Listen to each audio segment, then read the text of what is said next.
Hello po sa inyo, ma'am and sir, and to all the students na congratulations. I'd like to formally congratulate you for being the state university na, no?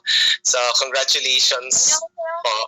So, anyway, so thank you so much for that introduction. Sana mabigyan ko ng hustisya itong assessment na inassign nyo sa akin. No? I was assigned to discuss about the assessment. So, actually, this assessment is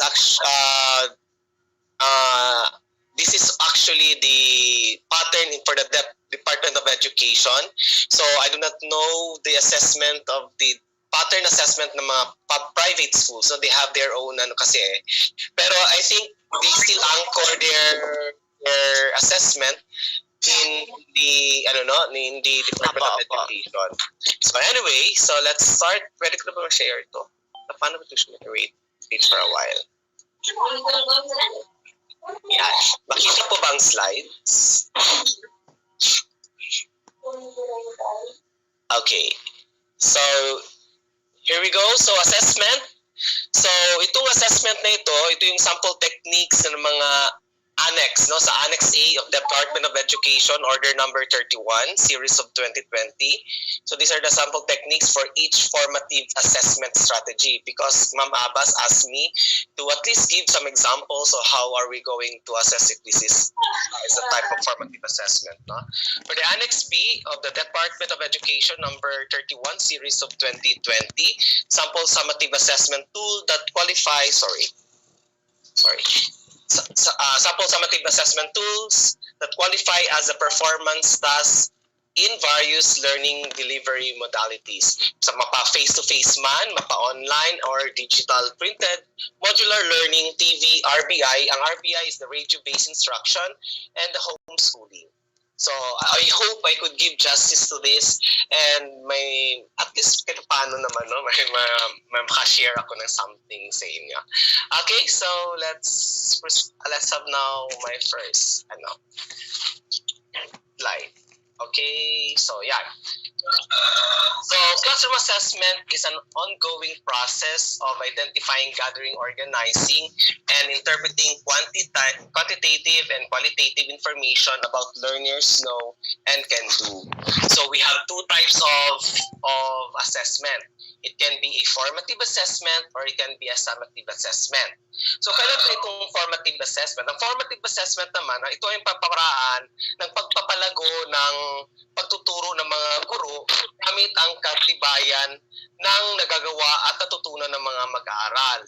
So ito yung mga usually these are the mga quizzes, yung immediate quizzes right after the lesson, nagbibigay tayo ng mga assessment natin, right?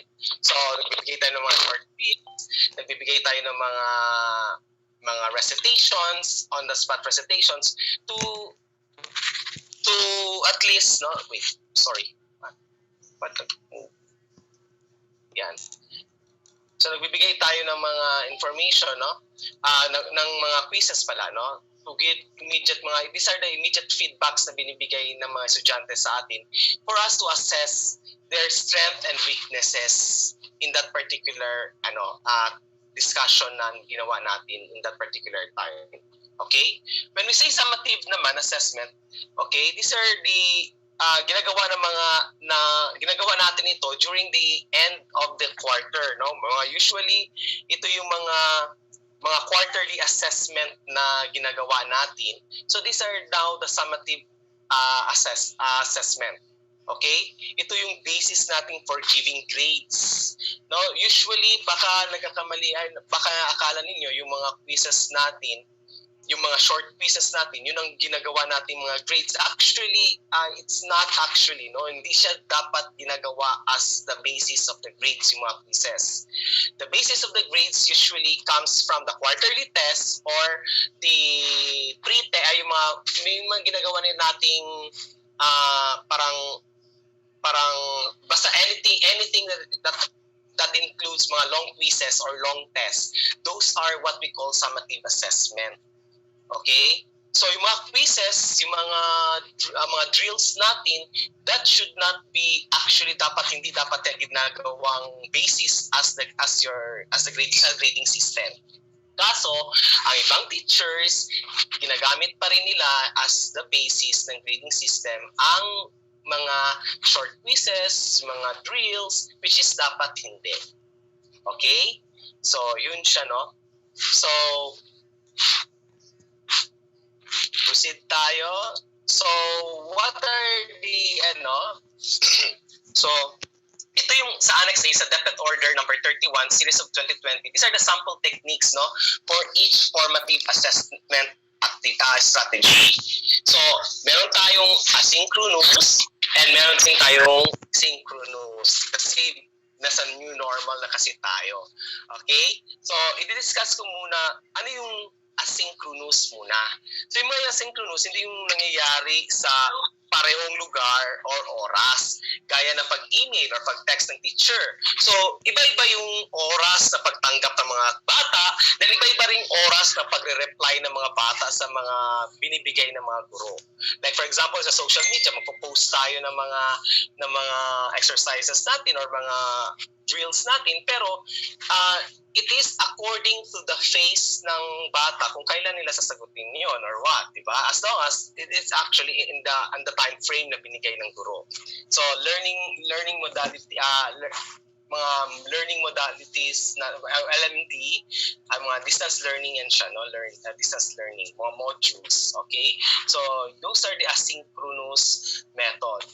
Yung synchronous naman, these are nangyayari sa kagaya nito, no? This is a synchronous method.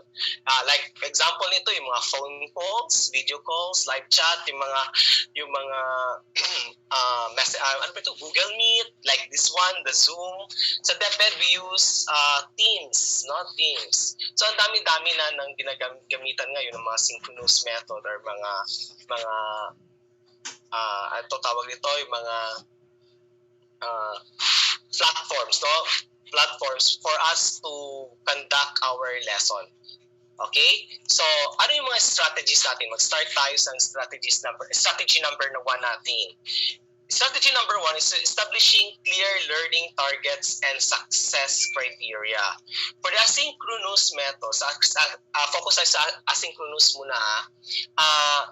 You have to make sure, no, that when you conduct a lesson, clear sa mga bata ang objective natin. I hope ginagawa natin yan. No? Usually, kung sa face-to-face, pinupost pa nga natin sa Manila paper at pinupost pa yan natin sa Blackboard yung ating learning targets. Dapat it should be, talaga sa kanila, that it should be, they should be aware of the target, what are your target lesson or objectives for that particular period. Okay? Para they could assess if na-hit ba yung ating target at the end of the lesson or not. Okay? So at least meron na rin silang prior knowledge, so agad sa, alam ko na yung topic kasi gano'n. Na-encounter ko na ito before and so on and so forth. So that's it, no? Okay? So present at least 2 contrasting samples of anonymous work. Ask learner to post a comment on which is better and why. Then show a checklist of rubrics to provide learners a clear idea of which is expected to them to achieve in relation to the learning targets. Then invite them to comment or raise questions. So, ito yung sa under asynchronous method, establishing clear learning targets and success criteria. How about sa synchronous naman? So, paano yung strategy natin dito? Ito yung mga pamamaraan natin dito. This is to share and highlight important details of learning targets and then ask learner to explain the targets in their own words. So ito naman yung pag nabigay na natin yung ating objective sa kanila, then you can ask them, no? You can ask them what are their opinion about those expected topic of that particular period, no? So you can actually, no, ask them one by one or pwede rin na by random kayo magtawag. Okay? So present at least 2 contrasting pieces of anonymous work and ask learners which is better and why. Parang pareho lang rin dito sa isa, no? Then show a checklist or rubrics and initiate an interactive discussion on the expected level of performance. Then invite learners to comment or raise questions. Why is it? If you could notice, there's always a student participation kasi hindi pa rin natin niwawala yung ating objective na we are already a student center. Hindi yun always teacher na lang magbibigay ng opinion niya.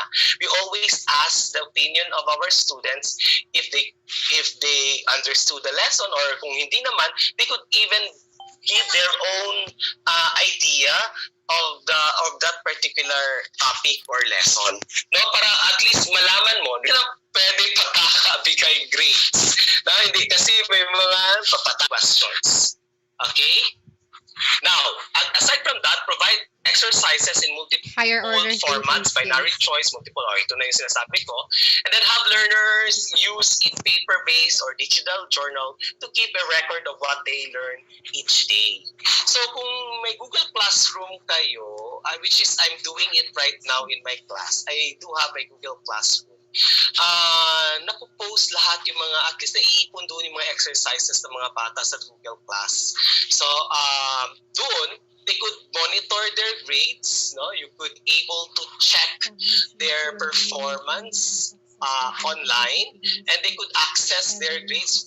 Kumusta ka na kaya ang aking performance, yung mga grades, no? Then they could even check the trend of their grades, kung tumataas ba o bumababa, etc. So mas maganda kung meron kayong gano'n, no? Paper-based tayo at always na or digital journal tayo.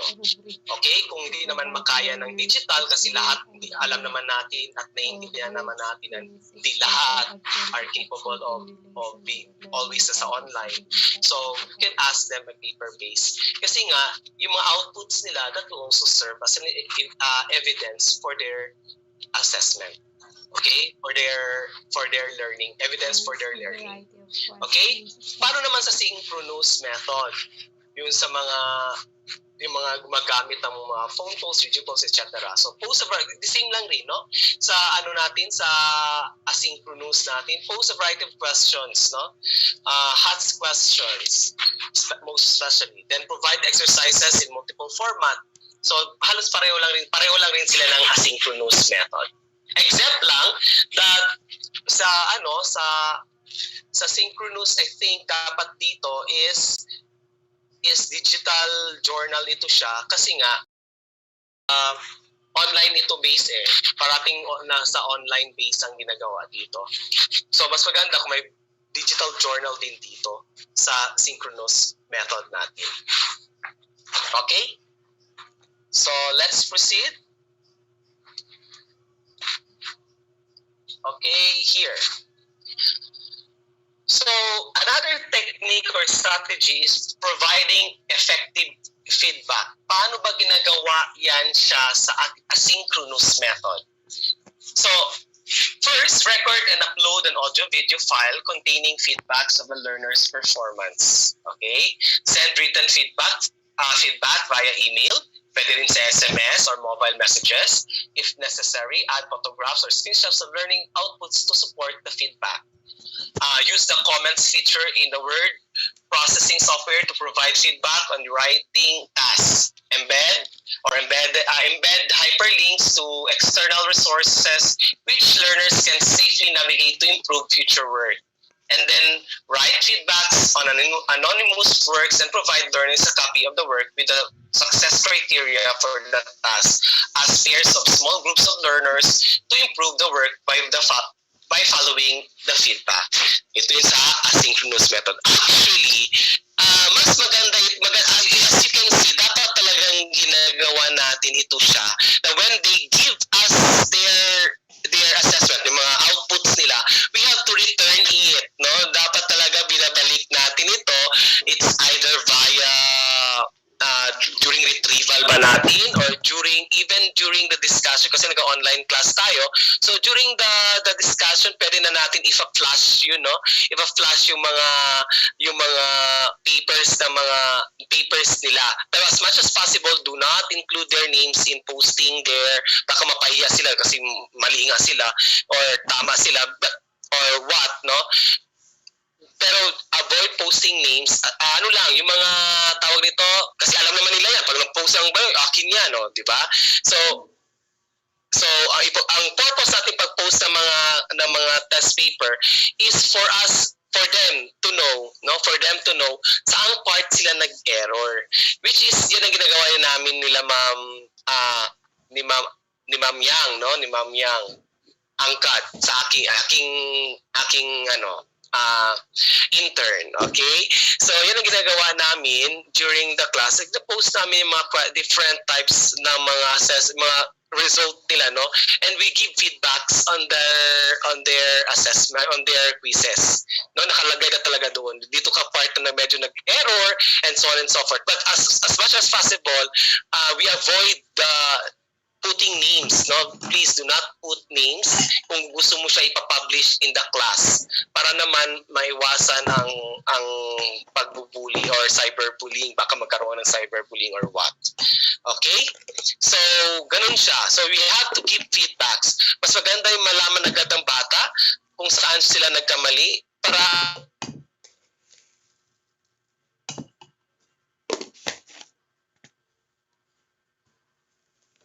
na. Okay? How about naman sa synchronous method? So, initiate a real-time conversation with the learners to get feedback about his or her performance or a live class session to highlight the details of common strengths and areas for improvement. Then have them note down the feedback they receive. So during a live small group session, have learners show the improvement they made on anonymous work based on a given feedback.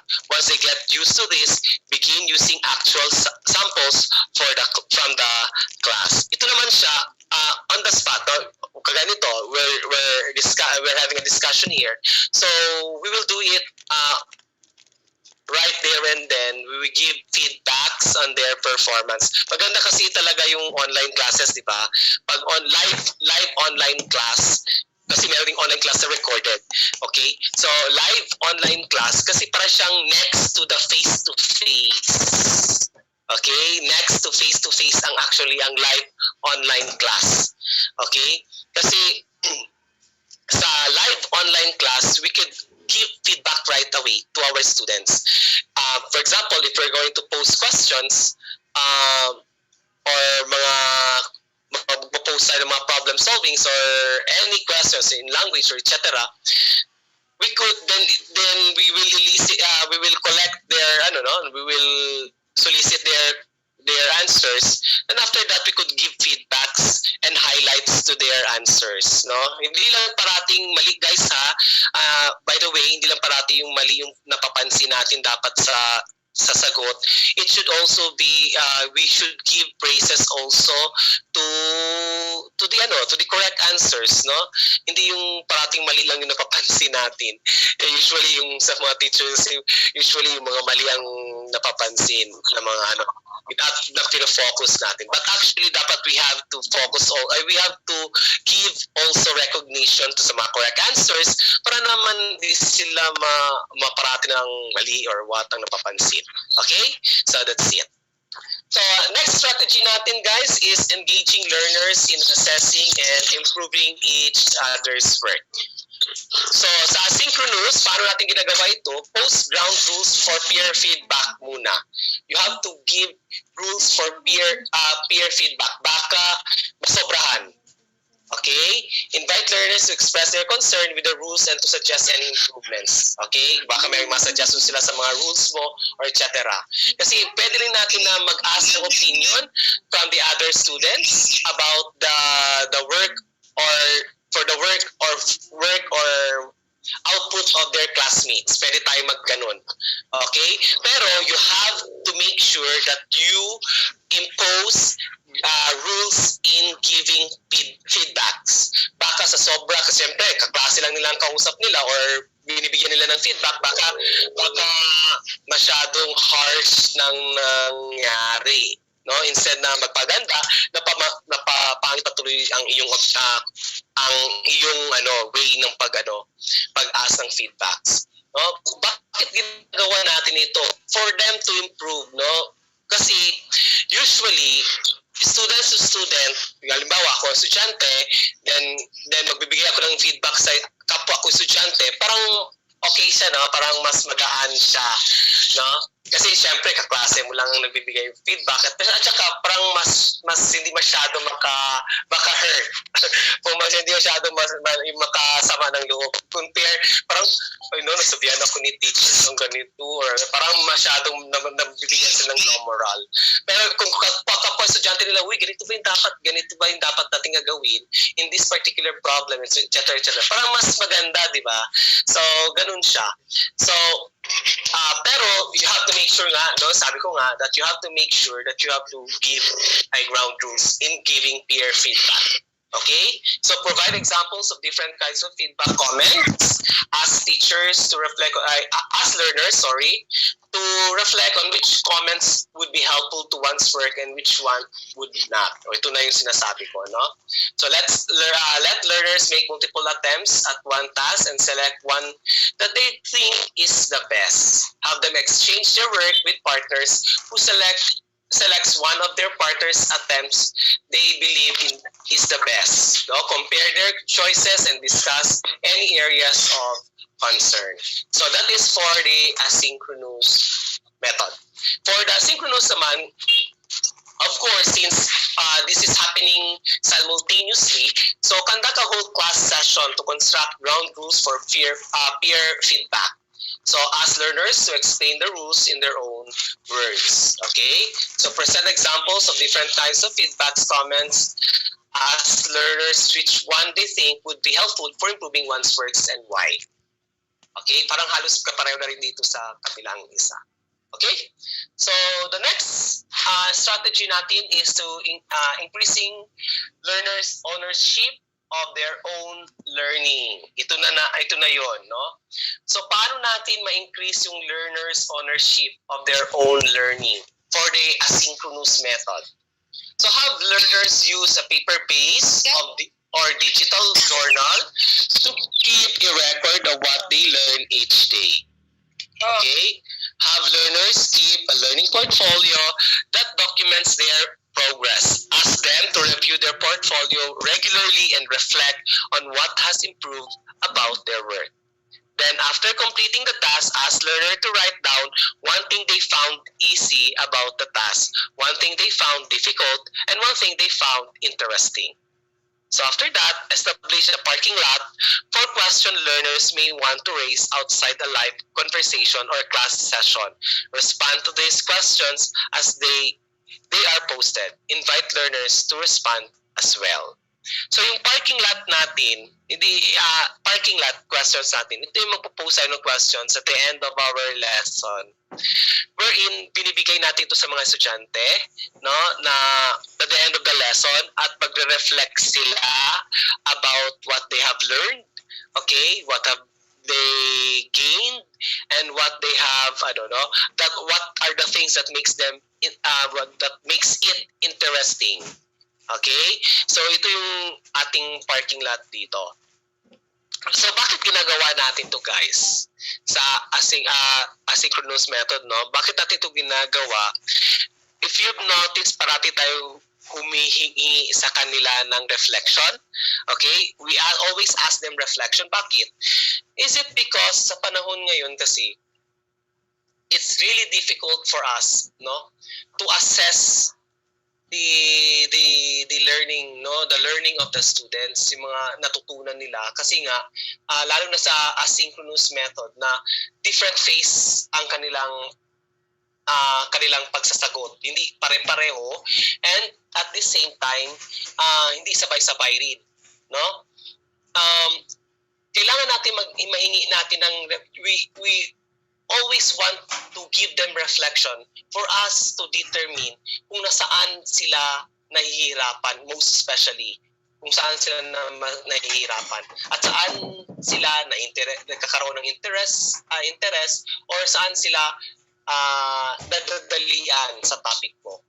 Okay? Doon sa madadali kasi, yung mga positive side kasi hindi natin masyado focus yun. Doon tayo nag-focus masyado sa doon kung saan sila nahirapan. Kasi kung saan sila nahirapan, you have to make something to make that that to make that difficult be easy na for them. Okay? Pag once na marami nag-feedback on that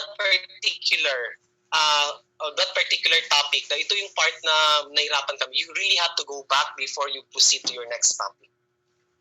Okay? So, suggestion niya, you really have to go back before you proceed to the next topic. Because it will accumulate hanggang magtambak na yung nararanasan nilang difficulty sa lesson mo. Okay? So, that's it, no? So, paano naman ginagawa ito sa synchronous method? So, provide clear instruction about how teachers can use a learning journal or portfolio to keep a record of their progress. Then, ask learners to share one thing they found easy, the same thing with the asynchronous, and then schedule a session for answering a question posted in the parking lot. Encourage a learner to respond first. Okay? So, itong schedule a session for answering, so basically, parang mag-schedule kayo kung kailan kayo mag-meet lahat, and then you will discuss it one at a time. You will discuss it simultaneously, no? Lahat sila nandyan.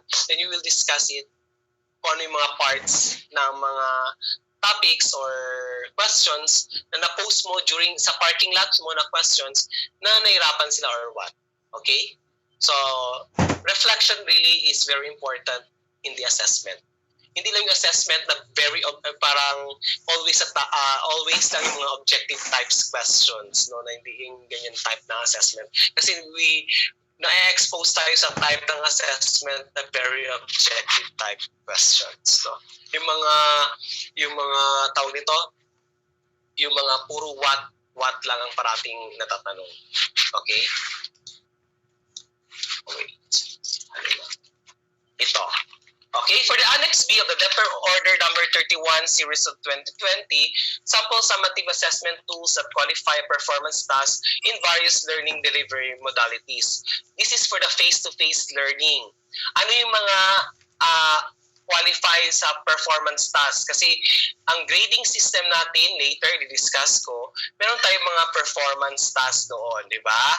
So, ano yung mga written outputs, mga products na pwede nating i-consider? So, sa languages, these are Filipino and English. Na?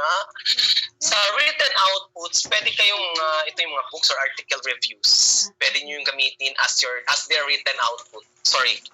As their written output, no? Pwede yung gamitin yan. Pwede yung mga essay nila, journals, that is letter writing, no? Letter writing, reaction or reflection paper or report. That will serve as their written output. Pwede rin naman sa product naman, no? Sa products, ano yung pwede natin gamitin as their performance task? Pwede qualify for the products, no? So, ito yung mga campaigns, case studies, mga collages, no? Composition, literary analysis, multimedia production, portfolios, research projects, story or poem writing. So, those are under product. So, sa performance task naman nila, pwede natin gamitin yung debate. No, interviews, multimedia presentation, panel discussion, presentation, project making, role plays, speech delivery, storytelling, or reading. So ito yung para sa performance task naman. For languages, no? Ito yung sa Filipino and for English. For mathematics, ano ang pwede nating gamitin as tool, no? Tool for assessment. Pwede rin natin gamitin ng data recording and analysis. No? Geometric and statistical analysis, graphs, charts, or maps, problem sets, or surveys. But ano naman yung mga products? Pwedeng diagrams, mathematical investigatory projects, models or making models of geometric figures, number representations, and portfolio. Yan ang pwedeng maging product ng under mathematics. Sa performance tasks naman, pwede natin gamitin yung constructing graphs from survey conducted, multimedia presentation, outdoor math, probability experiments, problems posing, reasoning and proof through recitation, then using manipulatives to show math concepts or solve problems. Okay, so that is for languages and math. For araling panlipunan, sa mga araling panlipunan majors, meron ba dito? So ito yun sa inyo, no? For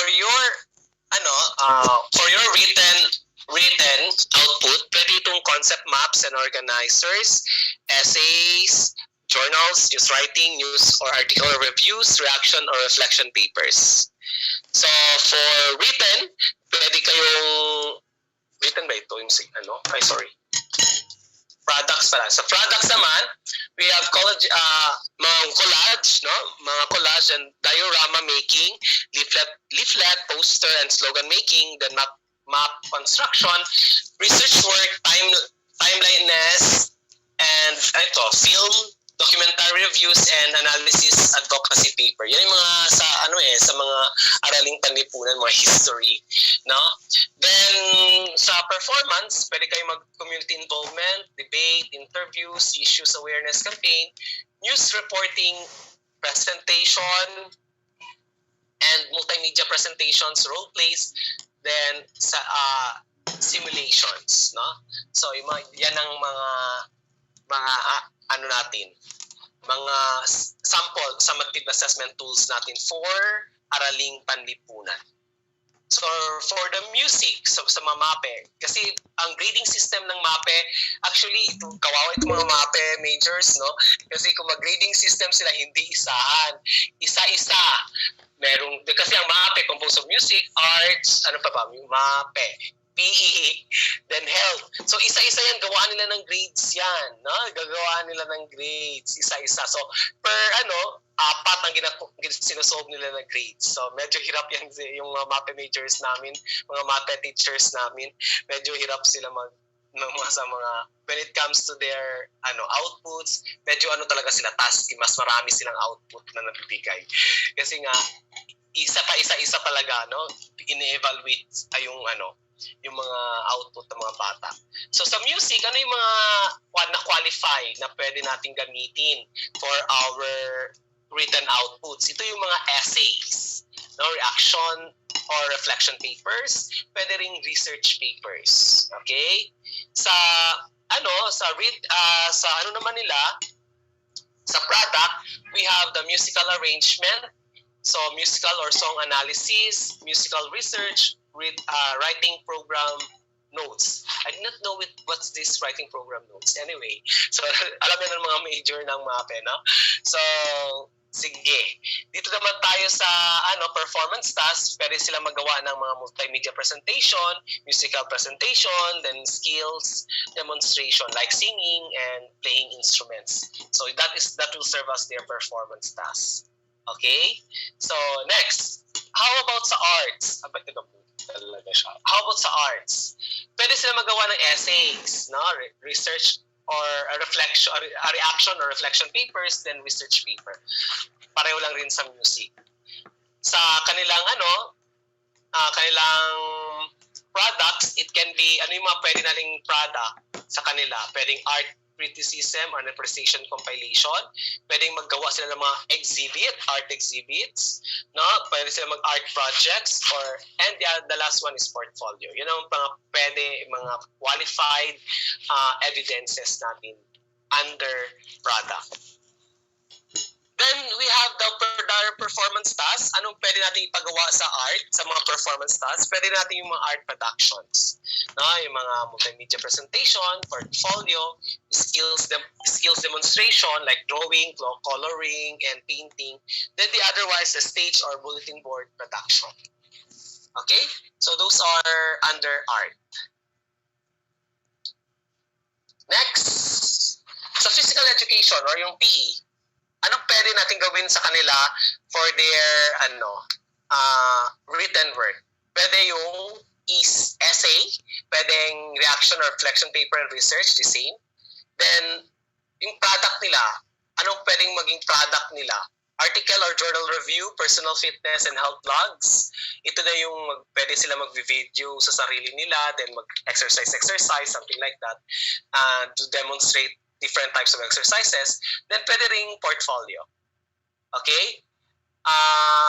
Performance performance tasks nila, pwedeng yung personalized exercise programs. O gagawa sila ng sarili nilang programs. Then physical activities participation, physical activity or fitness assessment, role plays or skill demonstration. Okay? Bakit nagbalik? Saan tayo? Yan. Ay, ano?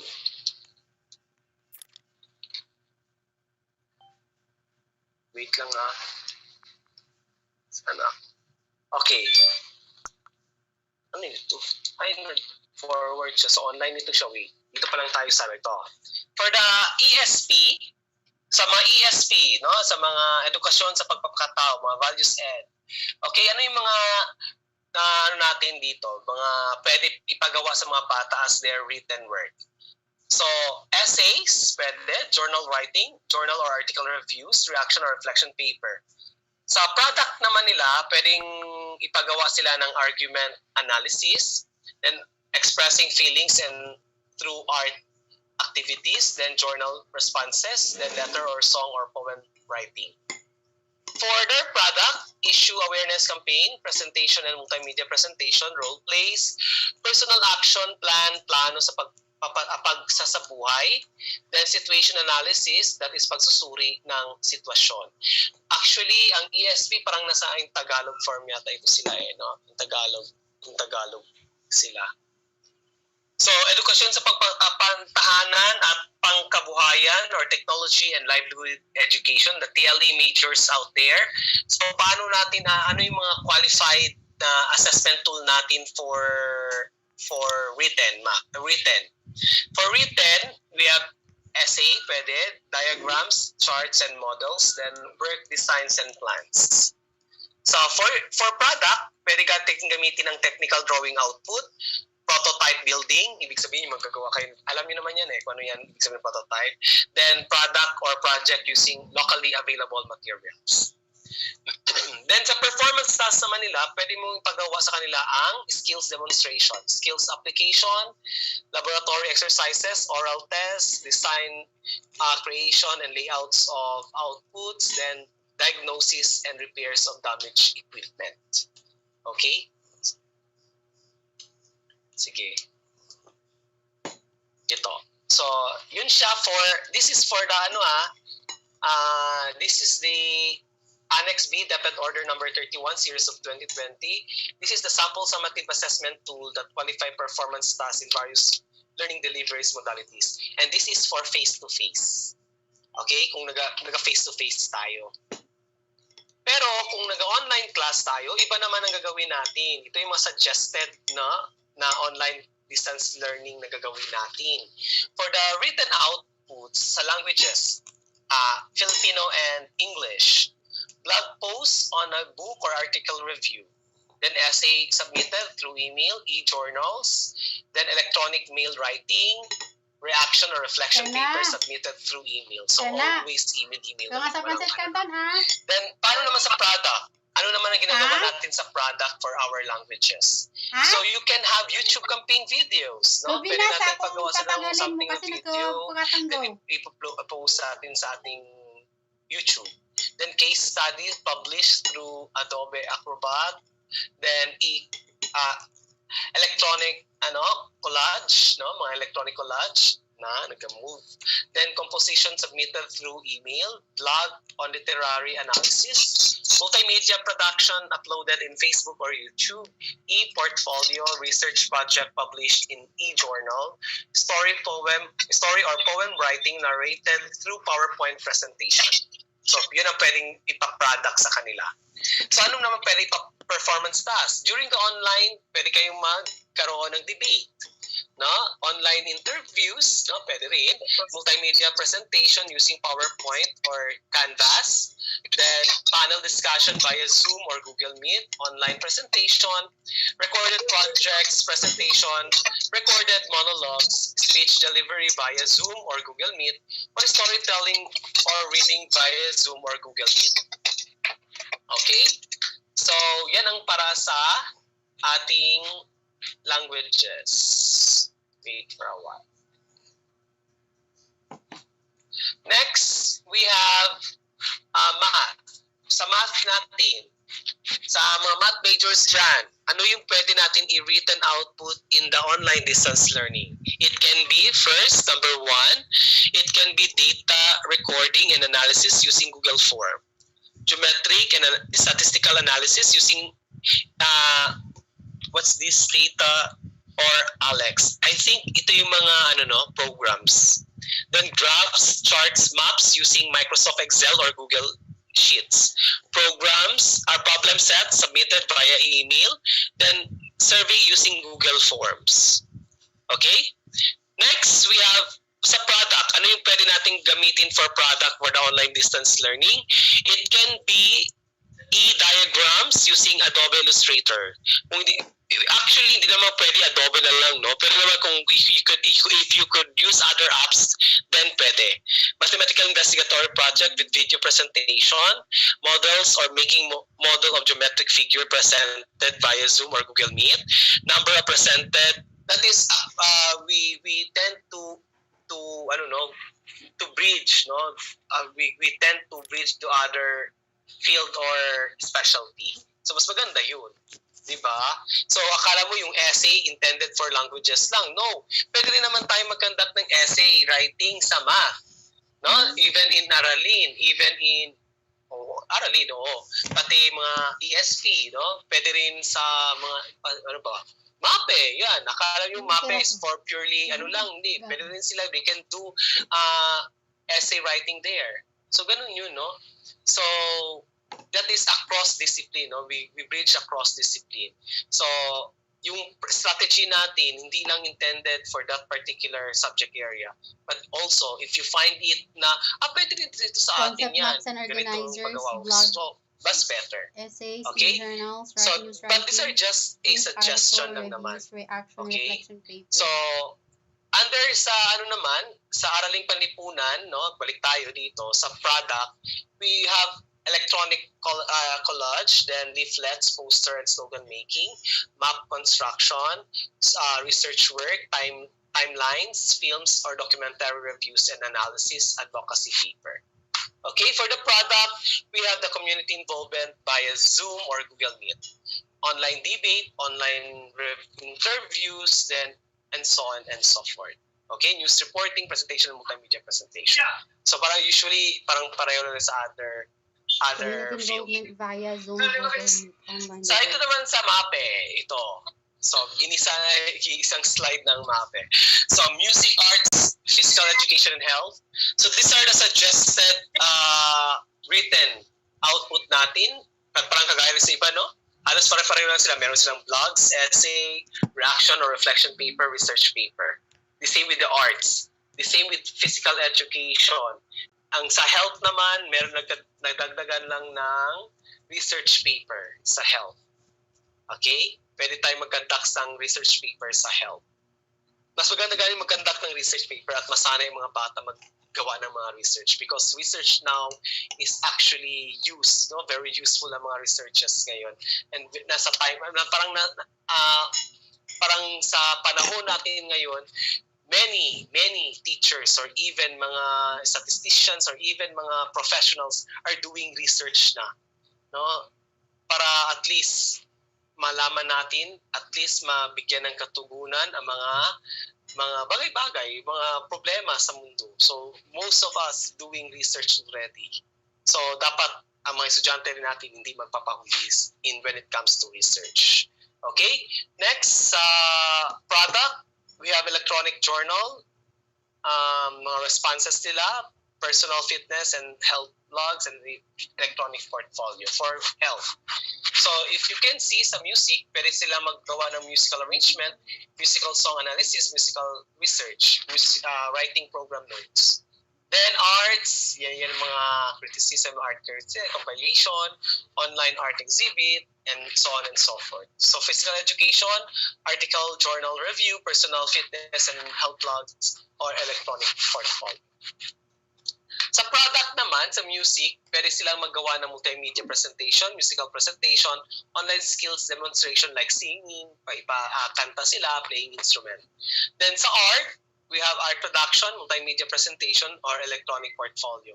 Online skills demonstration like drawing, coloring, and painting.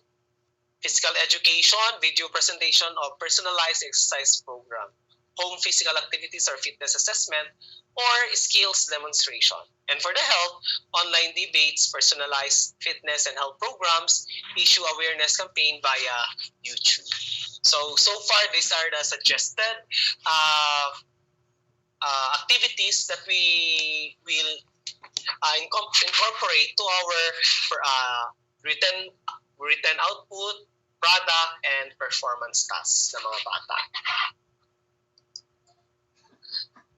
So, sa edukasyon, tapos ba na ito? Hindi pa. Sa edukasyon, sa pagkakatao, blog essay, journal writing, journal article reviews, reaction or reflection papers. Parang halos pareho lang din, no?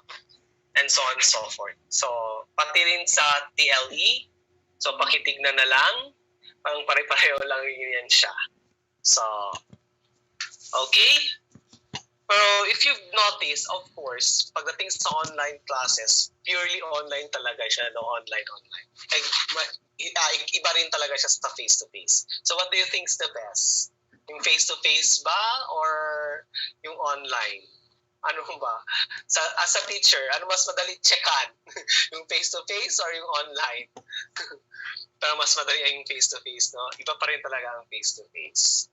So anyway, so we have now the digital or printed modular learning, TV or RBI and homeschooling.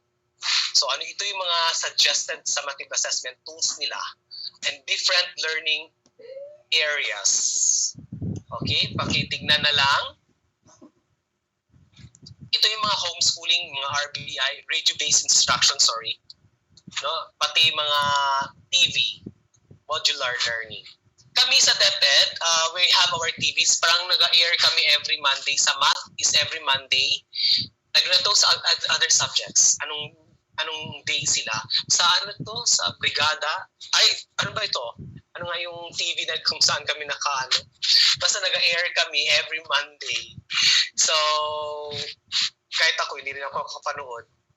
And we're doing video lesson aside from the modules that we are giving to our students, aside from the electronic modules that we are giving to our students, ginagawa namin lahat-lahat. Even the radio-based instruction, we also do that one in our senior high.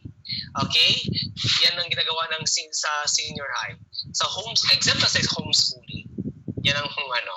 So anyway, these are the summative assessment This is tool. journal, letter writing, Okay, this is for the science, araling panipunan, and for music. Kindly check and kindly take a look at it na lang muna. Baka malay mo, meron din dito nakakaiba sa online and face-to-face. Pwede rin natin pala gamitin in our face-to-face or data online recording and instruction. analysis, laboratory reports and documentations, reaction, reflection, And this is for the arts, physical education, health. Okay. Paki-screenshot na lang if you wish. No? Then, we have education, edukasyon sa pagkakatao or TLE. So, yan siya. And, okay, so that ends my discussion for the assessment. So, do you have any questions ba? Wait.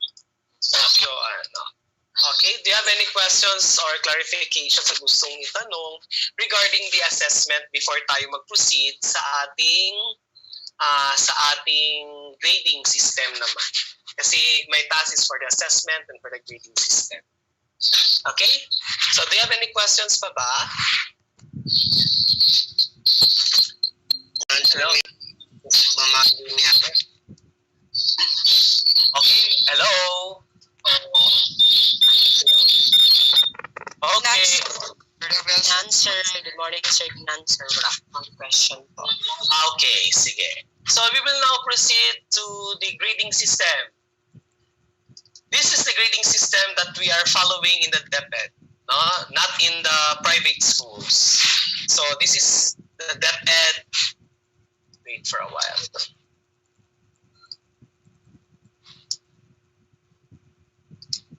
Okay, this is our grading system. for school year 2020 to 2021. DepEd order, this is based on the DepEd order number 31 series of 2020 interim guidelines for assessment and grading in light of the basic education learning continuity plan. Okay? So, if you don't have any questions doon sa ating assessment, now we will have now for our new grading system. Pero dito, present ko yung old grading system sa new grading system para makita natin ang difference. Ano kaya ang difference ng old and the new grading system? Okay? So, let's start. So for the old versus the new grading system. So sa old grading system, the legal basis here is the DepEd order number 8 series of 2015 and the new grading system, DepEd order number 31 series of 2020 and DepEd order number 8 series of 2015. So sa old grading system, as you can see, may pen pala ako dito. Paki-mute na lang po. Mag-mute na lang po tayo, ma'am and sirs. Okay. So sa new grading system, sa old grading system, ito ang basis ng ating the written work, performance task and quarterly assessment. Samantala, sa new grading system, dalawa na lang, hindi na tatlo.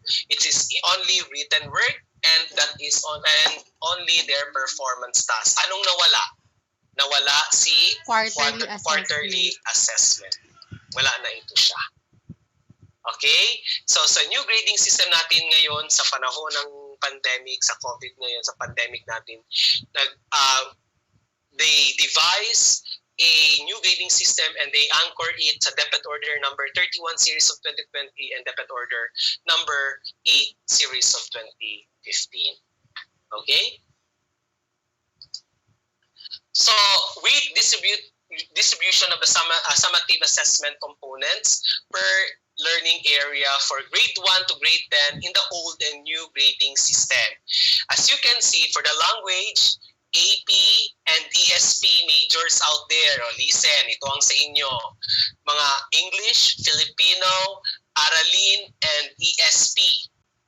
Dati, ang grading system natin, yung face-to-face pa tayo, ang written work is 30%, ang performance task is 50%, and quarterly assessment is 20%. But this time, since pagdating natin sa bago, wala na tayong quarterly assessment, itong 30 natin nagiging 40% na, at ang performance task natin ay nagiging 60%. 60% na. Okay? So, wait. Sige. For the science and math, okay, for the science and math, wait lang for a while lang.